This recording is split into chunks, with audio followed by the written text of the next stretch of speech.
Hi, welcome to the Spreadex Market Preview. Today we're talking about Cineworld. It's been a really important year for Cineworld so far. Back in February, March time, it confirmed the takeover of Regal Entertainment for $3.6 billion. That was funded by debt and £1.74 billion share sale, which that has sort of halved Cineworld's share price, but that's to be expected, and leaves it in a really decent position because it's now become the second largest sort of cinema chain in the world based on available screens, alongside giving it a really strong foothold in the US to sort of take on AMC, which is the biggest cinema screen company in the US.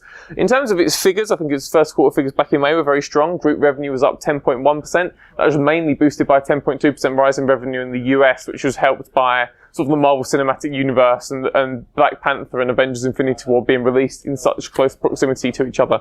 However, if you look elsewhere, things weren't quite as rosy. I think on a constant currency basis, revenue was only up 6.7%, with revenue in the UK and Ireland actually falling 2.1%, thanks to tough comparatives with 2017's first quarter, which saw the release of both Beauty and the Beast and The Fate of the Furious, both of which were very successful in the UK.